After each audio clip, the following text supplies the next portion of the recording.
And once again, I want to say greetings to each and every one of you, Aquaba, and welcome to another round of the Conscious Roster Report here on LIB Radio, LIB TV, here on livinginblack.com. My name is Kidi Awadu, aka The Conscious Roster. Weekday mornings, you and I get together live. We come at you from 9 a.m. Pacific time. That's 12 noon Eastern time, 5 p.m. GMT, and 7 p.m. I should say, East Africa time. We get together with you and we deal with culture, consciousness, historical perspectives, entertainment, economics, education, health, labor, law, politics, religion, family, conflict, future studies, Pan-African affairs, all areas of human interactivity and development. Today's date is Wednesday. It is the 26th day of March, 2025 in the Western calendar.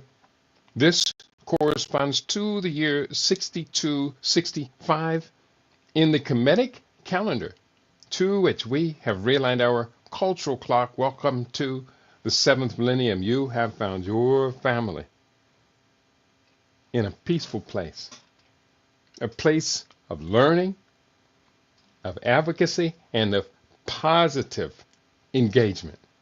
Positive engagement. Wow, time sure flies when you got bills to pay. I know you're feeling it. I'm feeling it too. We're in this love together. Let's go into today's story. The theme for today's broadcast: funding sovereign and sustainable African growth, or agricultural growth, African growth. Yeah, I did repeat that in the title. Funding sovereign and sustainable growth in African societies. Or I could just say sustainable African growth. You know what I'm talking about. Today on LIB Radio, we go deeper into the topic of creating sustainable growth economies. Nigeria, Ghana, Burkina Faso, Rwanda, Kenya, Uganda, and the Democratic Republic of the Congo have all come across the radar in discussing the explosive growth potential of the Africa rising narrative. Agroeconomics is a key sector of current and future growth. Holding all sectors of these economies in check is the lack of accessible capital for growth investment. Today, we strive to make strategic suggestions to remedy this problem. So that is the theme for today's program. I was inspired today, and here I'm going to do this. I'm just going to just show you for a minute what keeps me so motivated, so that there is no ambiguity as about, well, why is Kitty so obsessed with Africa, so obsessed with Africa? Well, I'm going to show you one of the reasons that keeps me moving on, keeps me moving forward positively. No doubt, no doubt, no doubt. If this article appeared, and bear with me, this article appeared on Express News Ghana just about 4 days ago, on the 21st of March. And I'm going to present the screen, share screen. I'm sharing a tab. It's entitled Africa's Untapped Agricultural Wealth. Okay, now I'm showing the screen and making sure you can see it as well. Add to the stage. There it is. And look at that. You know that guy. Yeah, that is your brother. Brother Kidi Obiawadu. Africa's Untapped Agricultural Wealth. From Doctor, they gave me an upgrade, a title upgrade, and hopefully a pay upgrade will come with that. Actually, I am being up for an honorary doctorate when I get to Ghana. So this author, bless her heart, She's anticipating what I am anticipating. As soon as I can get to Ghana, the Ghana Institute of Herbal Medicine says, hey, we are going to honor you. And my brother, Amasis Ma'at, we plan to travel together and get that honor ring together. Dr. Kidi Awadu, I'll read it just as it's written. Dr. Kidi Awadu, a renowned author and chief journalist, painted a compelling vision for Africa's agricultural and economic future. In his conversation with Dominion TV's Kokula Moore on Wake Up Africa morning show, Dr. Awadu emphasized that Africa holds immense potential to create wealth through its vast arable lands, an opportunity that remains largely untapped.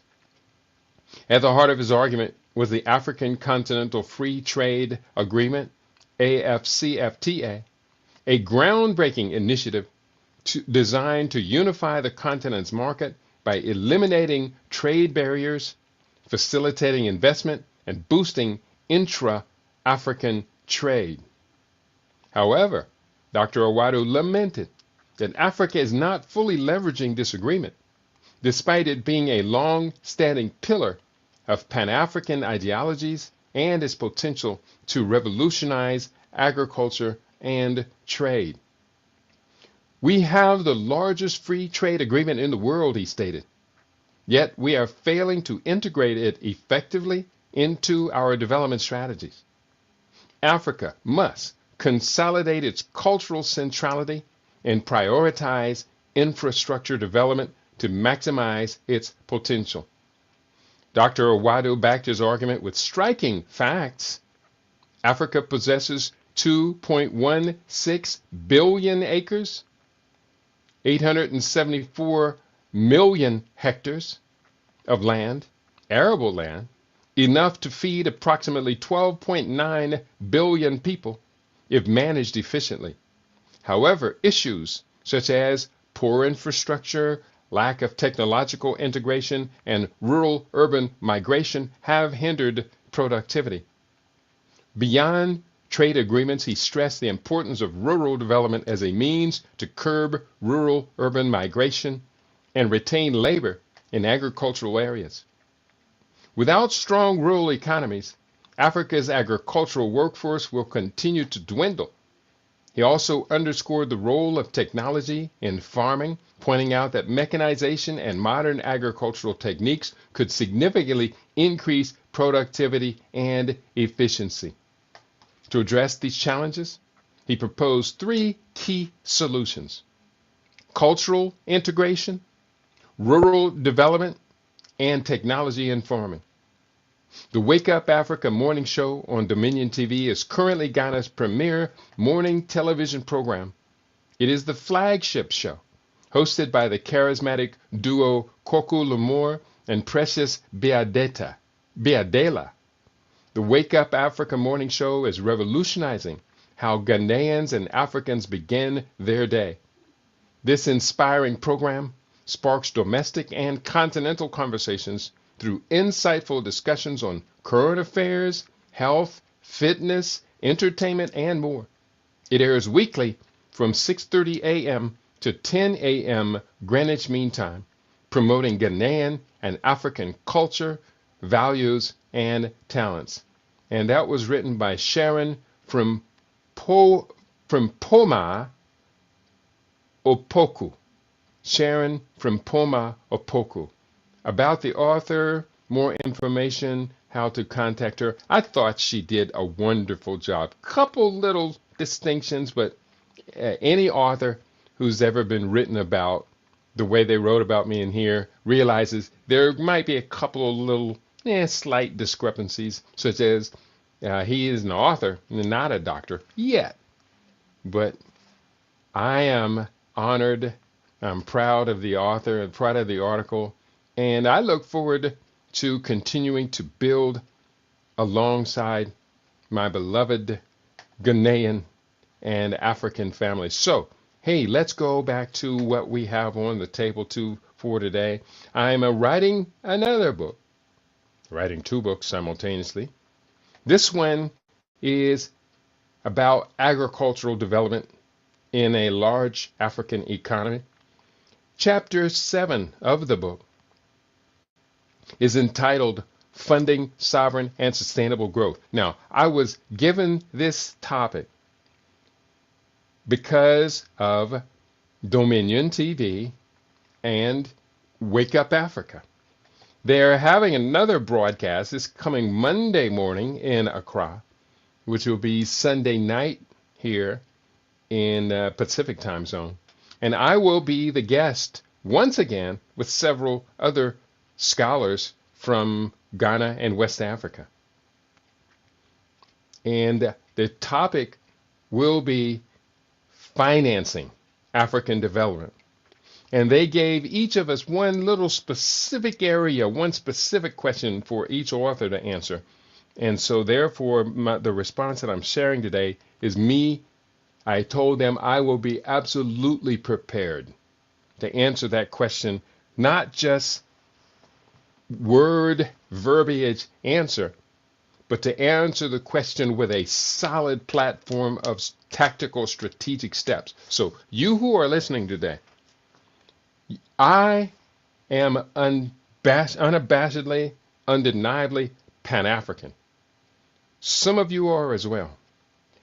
However, we have all got to be careful, myself included, that our Pan-Africanism is not merely rhetorical. Baba Juma, Brother Juma, Juma Rafiki, I know you know what I'm talking about. Juma called me, was it yesterday? Might have been the day before yesterday. It was very recent. And he said, how quickly can you get me 10 copies of your book, Mau Mau, Kenya's Land and Freedom Army Struggle? Because he said he was getting ready to leave. He's been going to Africa every year since the first year he and I went together. He's been going, did we go together?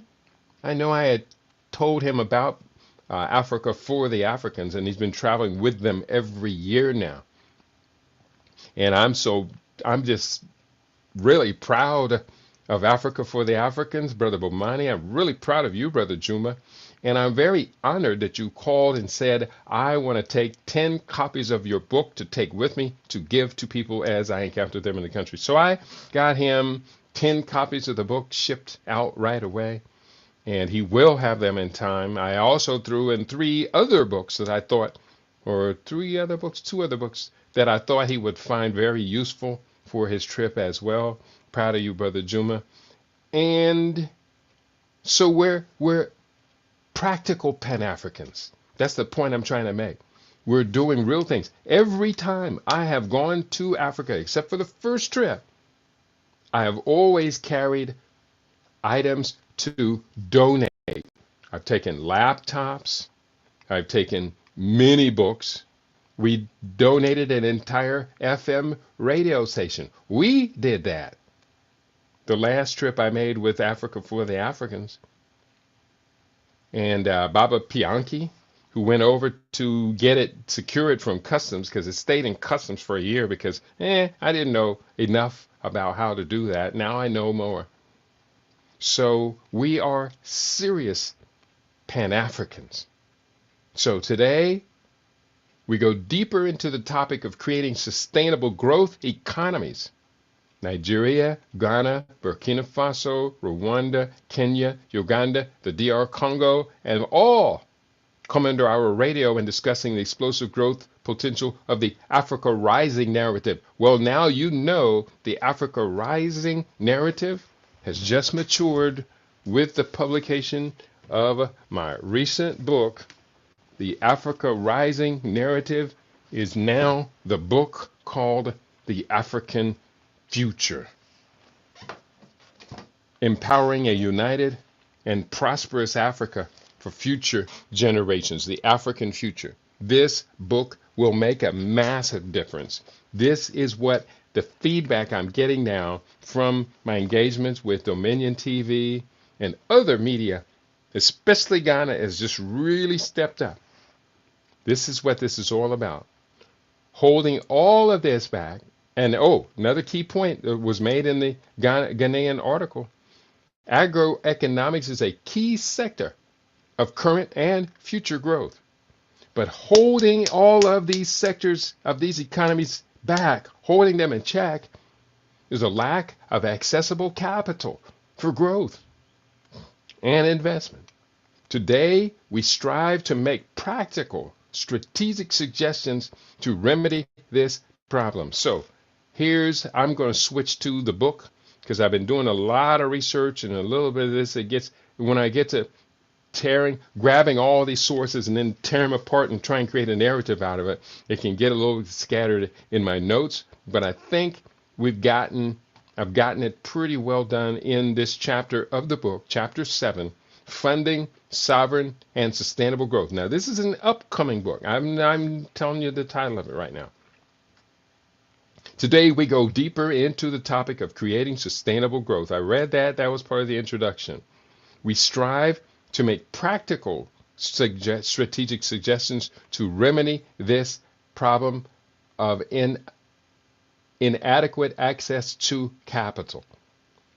Number one, here are several key strategies public and private enterprises, PPPs, can adopt to promote financial inclusion and access to finance. Number one, leapfrog by leveraging fintech.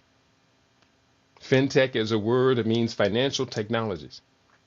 Encourage using low-cost transactions via mobile money platforms and digital banking services to reach underserved populations, especially in rural and underserved areas. Investing in digital infrastructure to improve mobile and broadband is crucial for enabling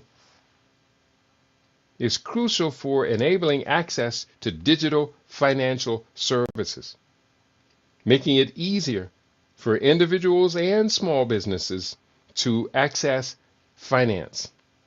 Governments can promote instant payment systems to improve the speed and efficiency of financial transactions, making them more accessible to a wider population. And these instant financial transaction services systems are very, very handy. I do send money to the continent on a regular basis. It's not a whole lot.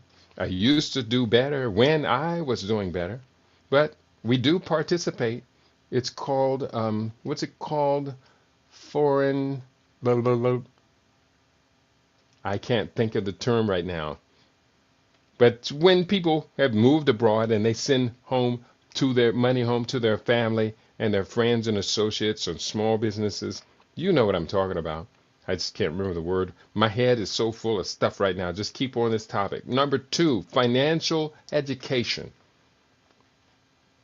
Implement programs to improve financial literacy, enabling individuals to make informed decisions about savings, loans, and investments.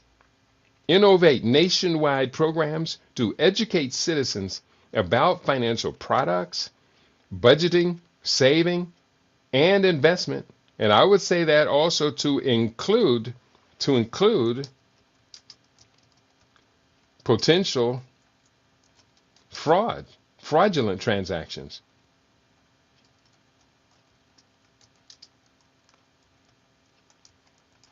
Yeah, because that's part of that financial literacy. This can empower individuals to make long-term beneficial decisions. Number three, regulatory frameworks. Develop policies that promote innovation while ensuring consumer protection and financial stability. Policymakers must address the challenges of ensuring financial transactions integrity, privacy, and security, especially in the digital space. Policies should aim to integrate benefits for all stakeholders, including local communities, to ensure that financial inclusion efforts are sustainable and equitable. establish clear and supportive regulatory frameworks that encourage the growth of financial institutions, including microfinance and fintech companies, while ensuring consumer protection and financial stability. Very, very important.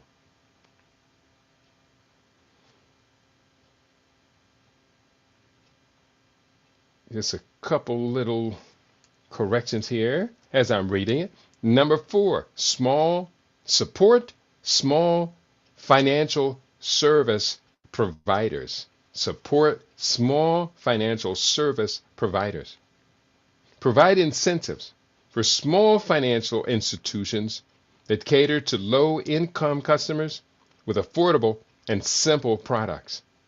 Recognizing and integrating indigenous financial practices such as rotating savings and credit associations, ROS, or ROSCAs, they would be the acronym, rotating savings and credit associations, you and I might know them as SUSUs,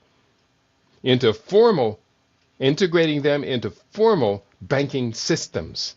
This can enhance financial inclusion by aligning with local financial behaviors, trust-based transactions, and local customary practices. This also provides a foundation for the banks to manage more capital and allow them to grow into their true potential. Number 5 of this list, gender inclusive policies. To grow women-owned enterprises, governments, non-governmental organizations, and private sector stakeholders must collaborate on targeted initiatives. Increasing access to finance is paramount. Tailored funding programs, microfinance options, and venture capital specifically for women can level the playing field. Additionally, mentorship programs and skill building workshops focusing on entrepreneurship, leadership, and financial literacy can empower women to expand and sustain their businesses. This is particularly key, important to the development of rural agricultural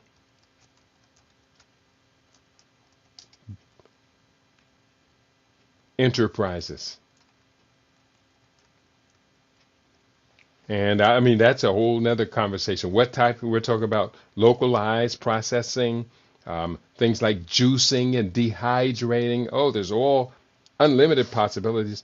And this sector, largely, much of the rural agricultural sector is driven by women-owned enterprises, women-owned farms, women-owned gardens.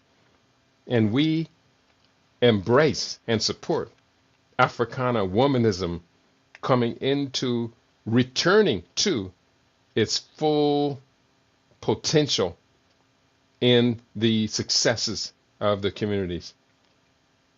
Number 6, public-private partnerships, PPPs it stands for. Collaboration must be developed between the government, private sector, and non-governmental organizations to expand financial services infrastructure and develop products tailored to the unique needs of African communities and underserved populations. This cooperation must recognize its importance and include indigenous financial practices and informal economies. Number 7, supporting private enterprises. Create policies that facilitate access to credit for micro, small, and medium enterprises, MSMEs, such as providing guarantees for loans, establishing credit bureaus, and offering training programs to improve business management skills. Private equity funding can significantly aid developing economies in Africa by providing capital to local companies, enabling them to expand and create more jobs and wealth for their countries. This funding can also bring in the necessary know-how and expertise to help these companies grow, contributing to economic development and job creation. Number 8, collaborate on credit scoring and underwriting. Financial institutions, consumer reporting agencies, and government agencies should collaborate to integrate consumer permissioned alternative data into credit scoring and underwriting models, which can help open up safer and more affordable credit opportunities for those with limited or no credit history. Use data to track progress and identify gaps in financial inclusion efforts.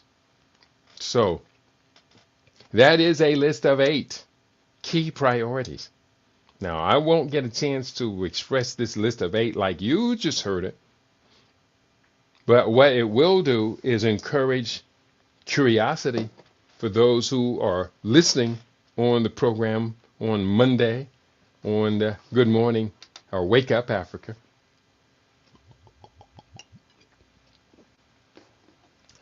But you get a chance to hear it in more detail. You get a chance to read it in my books. You get a chance to demonstrate whether or not you feel motivated to want to participate, collaborate. I'm speaking in depth with you today. I do see 4 Africa One in the house. Hetep, Brother Keedy, and Global LIB family. Hetep to you for Africa One, my beloved sister. In the UK, I was speaking with another sister recently, and we were actually talking about you, that she had met you before. And I think it was at a conversation or a community event or affair. I'll have to remember it.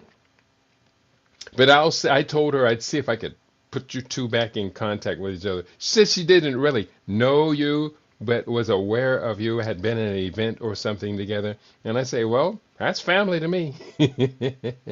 And also I said, well, why don't the two of you get together and, start dining together?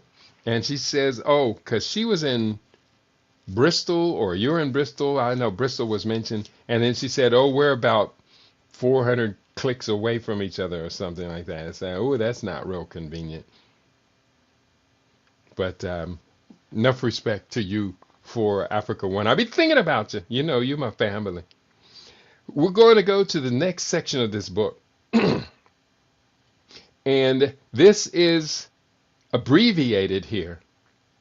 It's entitled Incentivizing Financial Institutions. Now, this list significantly overlaps with what we've just shared, but I needed something bite-sized so when I'm on a radio station, I can say, here's how you do it. Bim, bam, bim, bam, bim, bam, boom. And it take me less than 1 minute to get through this.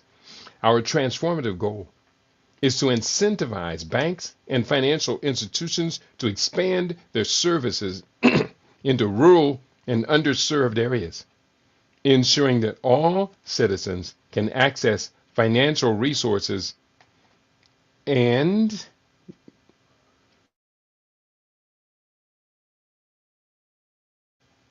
incentivizing lending for micro and small, medium-sized enterprises would include 1, leverage state-owned financial institutions. 2, promote transparent lending terms. 3, strengthen the bank MSME relationship. 4, facilitate equity funding. 5, maximize working capital. 6, and that 5, maximize working capital, that's a little bit vague. But that would be, that's in line, but it's a little bit vague. Let me just kind of highlight, see if I can make that sound like it's got a little more substance to it. Number 6, develop country-specific diagnostics and strategies. Number 7, build consistent and reliable data sources. Number 8, strengthen financial consumer protection. Number 9, provide technical assistance and training. And number 10, design technical assistance and, number 10, design effective government support mechanisms. So that is basically what is going on and how we could coordinate it. Synchronicity across these strategies could help create a more inclusive financial ecosystem that benefits all members of society, particularly those who are currently underserved. When all segments of the nation benefit from its financial sector functionality, leaving no groups behind, the nation can expect sustainable growth. This is particularly relevant to African countries with high rates of population growth coupled with immense natural resources. And so that is much of my contribution to the program. I'll be on with 2 other scholars, so we will be, and also the host, Corky Lamore. He's very brilliant, and he is one of those journalists that I really appreciate, that is adaptive. He listens to the responses of his guests and adjusts the conversation accordingly. Sometimes I'll go into an interview and there's just a list of talking points or questions already laid out. And there's nothing wrong with this, but it's not an adaptive conversation. I prefer it when the host of the conversation is themselves, without being overbearing, they are themselves contributing to the expansion of the dialogue. They are a scholar, researcher, and advocate themselves. And that's why I'm really, really, really pleased with this young Ghanaian man. He's probably mid-30s or so. It's hard to tell, we don't crack. We don't crack.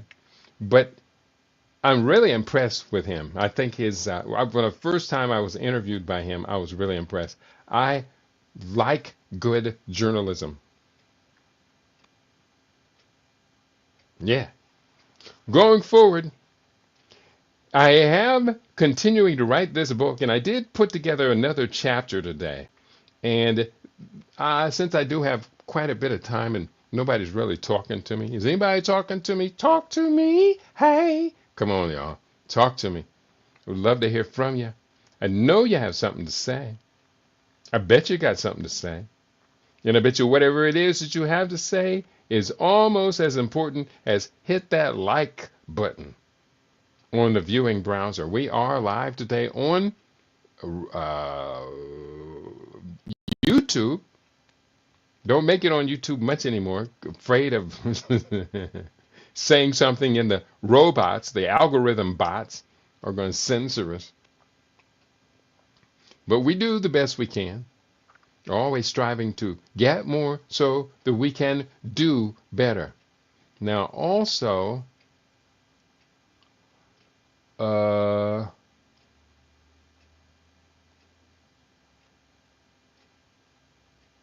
okay.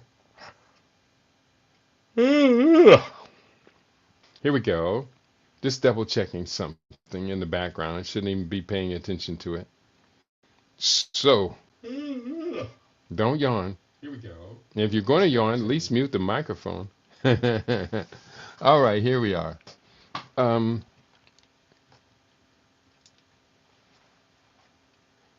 going to go into this chapter. Well, let me look through my raw notes and see if there's any more parts of this that I didn't get in. No, I think I did get it all in. Yeah, I did. Good job.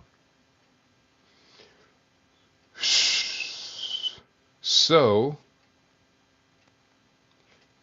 and again, the program Wake Up Africa, and they didn't put the link to it. Monday, the 31st of March, 2025, the program is Unlocking Africa's economic potential, access to finance and financial inclusion, and promoting trade and economic growth. The scholars on the program will be Dr. Michael Abu Sakara Foster, agronomist and an entrepreneur. Will be Mr. Kidi Obiawadu, broadcaster and author, and Dr. Sir Joe Madu, founder and president of USA Africa Chamber of Commerce. And so they put a bunch of talking points, questions together. They sent this out in advance. They really wanted this program to make a big difference. I know they're now starting to see their place in African growth, sustainable growth, and different questions, significant challenges question. I always get that one quite a bit. And how do these challenges impact economic growth and development? And then they're giving segments. Segment 2, access to finance and financial inclusion. They have one question for Dr. Sakara, one question to Mr. Awadu, and one question to Dr. Madu. The question I got, for which this program was developed today, how can African governments and policymakers support efforts to promote financial inclusion and access to finance? And so you're hearing my long response to that question. Usually in the program, you're going to get no more than 2 minutes, 3 minutes if you really stretch it to answer the question. I'm able to really stretch it because my responses are pre-thought out and strategic. And it's like once I lay one out, they say, well, 2, what's the next? What's the next? But after 3 minutes, you're kind of bogarting the time, and that's just not polite. Of course, though, we do have an hour and a half for the program. It might be 2 hours long. They flex depending on how they're moving in the studio that day. So that's a good thing. So then the way forward. What are the key takeaways from this conversation, and what should be the priority areas for action? Well, I'm going to go back to my book right now and say always a primary area for action is agriculture. Always. Let me just put this in. Always. A primary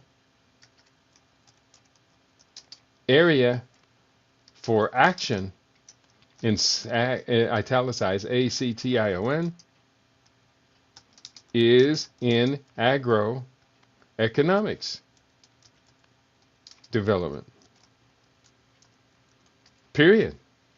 So, fully developing the traditional medicinal and herbal medicine sectors in African societies like Nigeria, Ghana, Burkina Faso, Uganda, Tanzania, Rwanda, Democratic Republic of the Congo, always offer profound potential benefits for health, culture, and economic growth.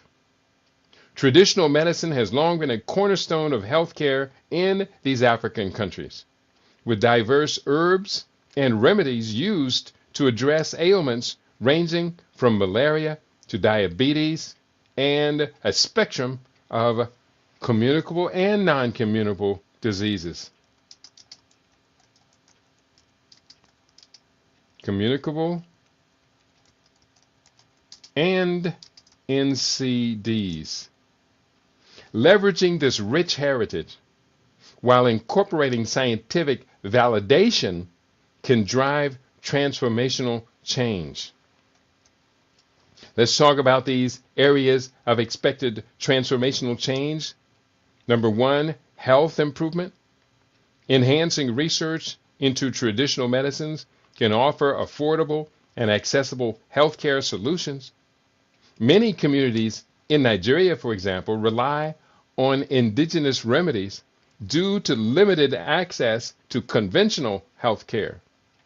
Conventional, in parentheses, westernized healthcare. Because I don't consider Western medicine to be, quote unquote, conventional. Rather than use the word conventional, I would say it would be Ooh, boy, I do. I'm a wordsmith. There's a specific word, allopathic, but that's not the right word. Uh, I'll come back to that later.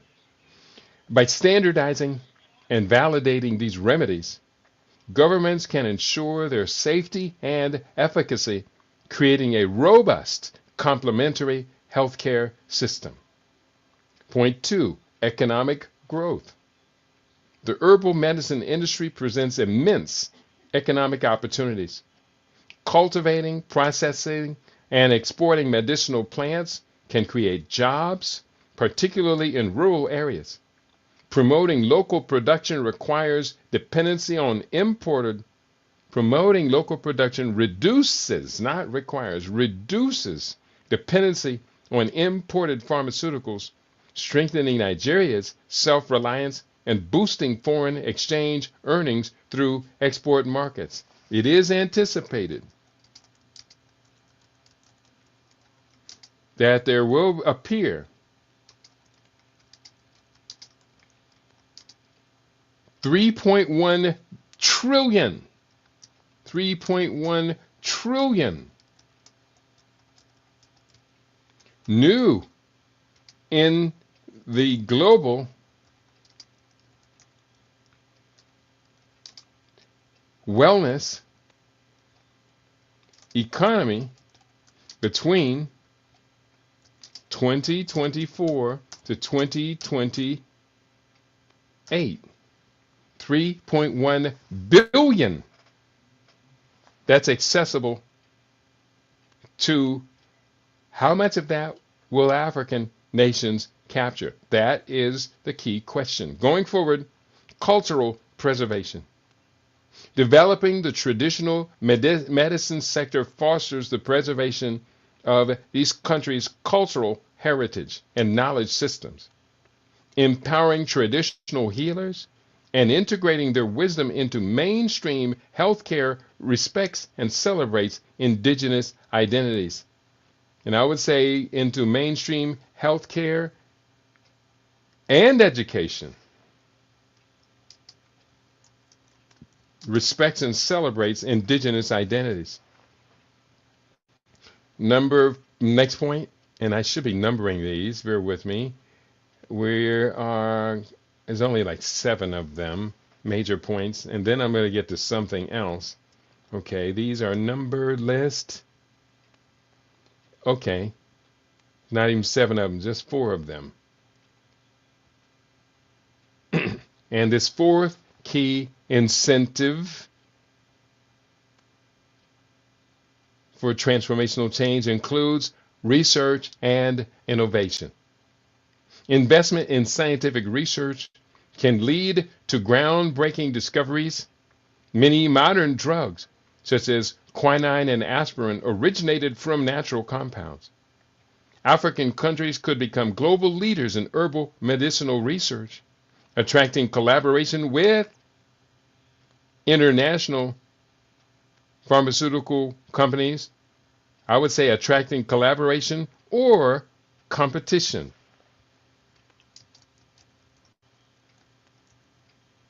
Competing with international pharmaceutical companies.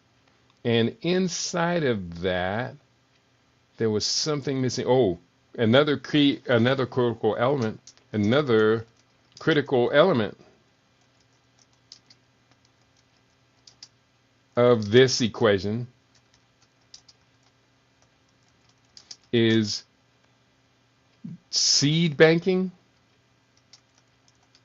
and protecting the genetic integrity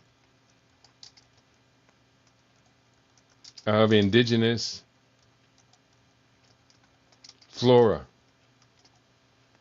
This is a very key element when we have groups like Syngenta, Union Carbide, Dow Chemical, Bayer, Monsanto, and others that are trying to capture it all. No, no, no, no, no. We don't play that. They're not doing that to China. They know they're not going to do that to China. then how can we as Africans tolerate such behavior when it comes to our indigenous flora and fauna? It's not like we're going to stop anyone from accessing our products, but what we will do is stop you from altering them genetically. Just put some enzymes in a test tube with some seeds, get that to grow, harvest those seeds, and say that anyone who has any evidence of their harvested genetic input, we're going to sue you in the world court. Nah. We're going to have to stop that game. People, if nothing else, we got to stop that game. And we got to stop it now before 2050. Because if we can't stop it before 2050, it's damn too late. Yeah, get a little angry. To unlock these benefits, African policymakers should prioritize regulations, funding, and education, establishing quality control standards, promoting collaboration between traditional healers and scientists, and research healers, scientists, and universities.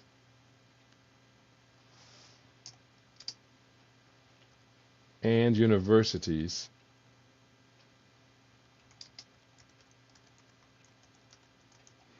incentivizing investment can transform the sector. Let me reread that.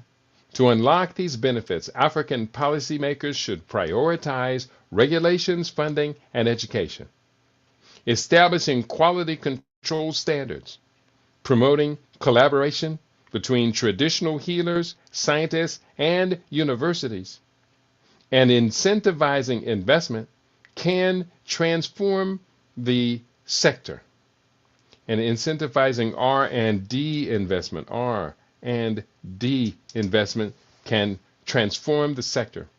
Fully developing the traditional medicinal and herbal medicine industry can be a powerful strategy for improving health outcomes, stimulating economic growth, and celebrating Africa's rich cultural legacy. Now, I'm looking specifically at the West Africa sector. Some of the many indigenous species of flora that could be developed for medicinal use include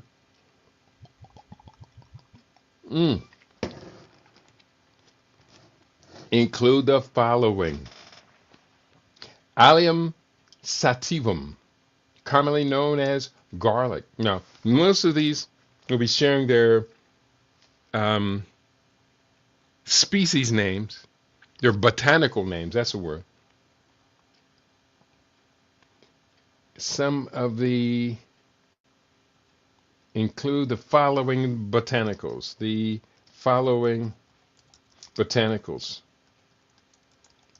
I have a friend in East Africa who's an expert, absolutely expert in this arena. And I look forward to working closer with her, investing in her company. Allium sativum garlic, known for its cardiovascular benefits and antimicrobial properties. Next on the list, Alstonia bunae, pencil tree, used in traditional medicine for treating fever, malaria, and as a tonic. Third, Azadirachta indica, neem tree, widely used in traditional medicine for its antibacterial, antifungal, and anti-inflammatory properties, used for treating skin infections, malaria, and as an anti-inflammatory agent. Next, Breddelia ferruginea. Breddelia ferruginea, used in traditional medicine for its anti-inflammatory and analgesic properties, often for treating wounds and infections. Carica papaya. The leaves and seeds are used in traditional medicine for various ailments, including digestive issues and as a blood purifier. Citrus aurantifolia, lime. The juice and peel are used for their antimicrobial properties and in treating respiratory infections. Next on this list, Costus afer, bush cane, known for its anti-diabetic and anti-inflammatory properties. Next on the list, and these are all in alphabetical order according to their species name, Cymbopogon citralis, lemongrassus, or citratus, lemongrass, used for its antimicrobial and anti-inflammatory properties, often in teas and infusions. Next, Ficus sycamorus, sycamore fig, traditionally used for its anti-inflammatory and wound healing properties. Next on the list, Garcinia cola, bitter cola, known for its antioxidant properties and used in traditional medicine to treat coughs, colds, and as an aphrodisiac. Hibiscus sabdariffa, roselle, used for its anti-hypertensive and diuretic properties, often consumed as a tea. Next, Moringa oleifera, drumstick tree. Known for its nutritional and medicinal properties, moringa is used to treat malnutrition, inflammation, and various infections. And the last one on this list is Nubodia laevis, boundary tree, traditionally used for treating fever, wounds, and infections. I'll be adding many, many more to that list. But here, that was that wasn't too shabby. How many was that? That was, create a numbered list out of this. That was about, here, bear with me. That was about 11, 12, 13. And why not us? Why not us? Why not? We be the ones to take responsibility to this. I know there are over 1,000 traditional African herbal plant medicines. Over 1,000. I know that. Because you and I together bought a book that we took to Nigeria and donated it to a herbal practitioner, medicinal practitioner. And she was quite honored. She was quite happy to receive that gift from her living in black family. Let me see, do I have an audience? Do I have a interested audience today? Double check, because it doesn't look like much interest in today. And maybe you were interested in the first part of the conversation, but the idea of agroeconomics may not be attractive to you. I can't tell, because you won't tell me. So I'm going to make it a point to thank you all for tuning in today. I'm going to cut today. Well, it's 1 hour. That's a decent time for a program, isn't it? Should be considered. Just a few minutes before an hour. Let's see if we can pad this out a little bit more. Anybody got any questions? You want to type your question in?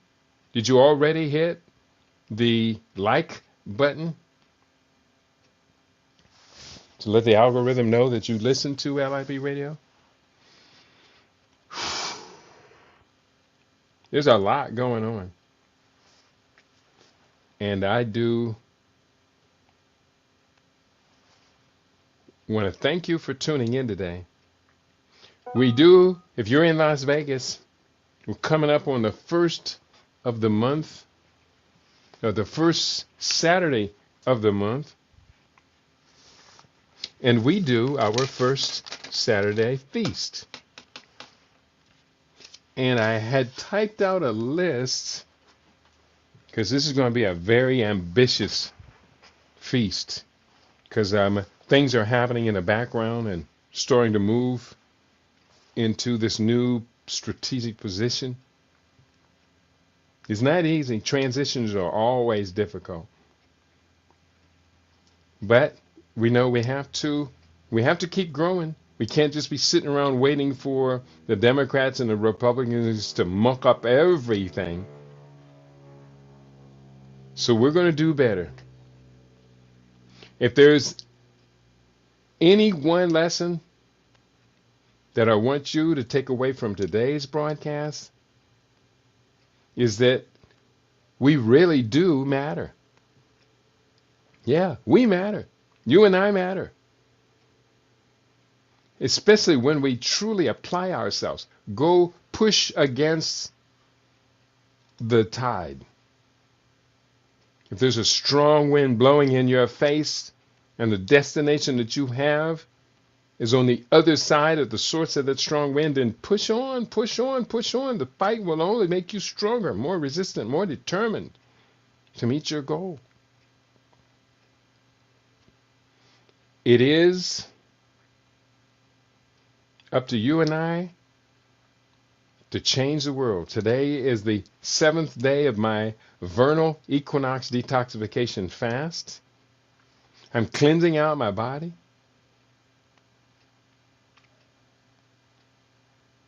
You've heard me sharing research from the other book that I'm writing, which I'm trying to get it out first, but it's not an easy book. It's going to be large. I would like to have the book 200 to 250 pages. It looks like it's going to be over 300 pages, which is not bad. I don't mind writing a large book once or twice a year, but keeping to the schedule of publication that I wanted to stick to, because I have these ego-based incentives at times as well. I'll admit to them. And I said I was going to do so many books by such and such a date. Well, I've already exceeded what was needed. But I pushed myself. But this detoxing, right now I am detoxing, cleansing out for the last few days. I'm going to continue for one more day. I'm going to double down on it today of cleaning my intestinal tract, emptying my complete intestinal tract. My weight, I did take off 9 pounds in the week since this detox fast began. Today is the 7th day, so tomorrow morning will be probably 10 pounds taken off in a week. That's not bad, especially when I'm sustaining my strength. For one day, after the 4th day of water fasting, my strength kind of faded a little bit, and I couldn't get my push-ups in. I had to do, I was trying to do 22, started at 200. After 2 days, 2 times a day, I went up to 225 and didn't make it. That was I was in water fasting, so I had to back off from there. And now that I'm cold and cleansing, I'm actually getting a little bit of energy from prune juice and a couple of other things I've been able to sneak in on the side. So I got my strength back. So yesterday I got back at my push-ups up to 200 2 times a day. And I'm going to go ahead and see if I can keep pushing it up there. But that's one of the reasons I'm able to lose weight. And the muscle toning is awesome. Not only taking off weight, but doing all of that exercise shifts what weight I do have into muscle. And y'all, you wouldn't believe it. I am going to take a photograph sometime probably this week and show it off. Why not? Why not? Why not? 69-year-old brothers are allowed to show off every now and then, aren't they? Especially if they got it going on like that. That's what I'm talking about. I'm done.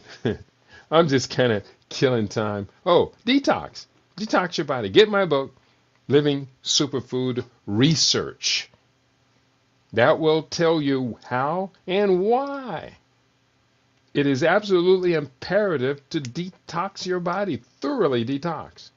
You can get Living Superfood Solutions. All of them carry parts of the 7 principles of optimal health, but that research really goes the deepest into the transformation. So I want to thank you all for tuning in today to your favorite, we aim to be your favorite, LIB Radio, LIB TV, and livinginblack.com. We do the best we can to do the best we can to be persistent, to persist toward change and transformation. On your favorite. We aim to be your favorite. We are LIB Radio. We are LIB TV. We are livinginblack.com. Peace and prosperity to each and every one of you.